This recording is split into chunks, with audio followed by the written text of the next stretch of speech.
কখনো তার অভিনয়, কখনো বা ক্যানভাসে ফুটিয়ে তোলা শিল্পকর্ম সবখানেই মূল শিয়ানা দেখিয়েছেন অভিনেত্রী আহনা হাবিব ভাবনা। কাকের প্রতি অগাধ ভালোবাসা দেখানোর কারণে নেটিজেনরা তাকে নিয়ে বেশ আলোচনা করেছেন। বিষয়টি নিয়ে সামাজিক যোগাযোগ মাধ্যমে নানা চর্চা হলেও ভাবনা নিজের অবস্থানে অনড়। সম্প্রতি এক সাক্ষাৎকারে মস্কো আন্তর্জাতিক চলচ্চিত্র উৎসবের অভিজ্ঞতা এবং কাক প্রীতি নিয়ে কথা বলেছেন এই অভিনেত্রী। মস্কো ফিল্ম ফেস্টিভ্যালে নিজের অভিনীত সিনেমা পাইল নিয়ে হাজির হয়েছিলেন ভাবনা। বিদেশের মাটিতে লাল গালিচায় নিজের দেশের সংস্কৃতি তুলে ধরতে তিনি বেছে নিয়েছিলেন দেশীয় বেনারসি, তবে পোশাকের চেয়েও বেশি আলোচনায় এসেছেন তার কাক প্রীতি।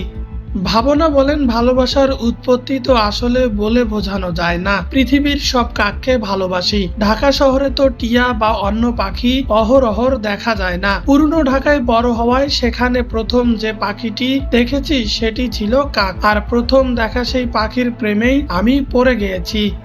কাক নিয়ে নেটিজেনদের নানা ট্রোলে বা মন্তব্য প্রসঙ্গে ভাবনা জানান, কাক নিয়ে তিনি ছবি আঁকেন এবং এই ভালোবাসাকে বিদেশের মাটিতেও রিপ্রেজেন্ট করেছেন। তার কথায়, আপনারা যে এই কাক কাক করেন, আমি চাই আপনারা বরং তাদের একটু ভালোবাসুন, বারান্দায় একটু খাবার বা পানি দিন। সাক্ষাৎকারে তাকে আক্রমণ করা ব্যক্তিদের উদ্দেশ্যে তিনি বলেন, প্রতিশোধ নেয়ার বিশ্বাস করি না, সব সৃষ্টিকর্তার প্রকৃতির উপর ছেড়ে দেই, কারণ আপনি যদি নিজে প্রতিশোধ নেন তবে প্রকৃতি সেটি নেবে না। বিশ্বাস করি আমার হয়ে প্রকৃতি লড়বে এবং প্রকৃতির প্রতিশোধ হবে অনেক বেশি ভয়ঙ্কর।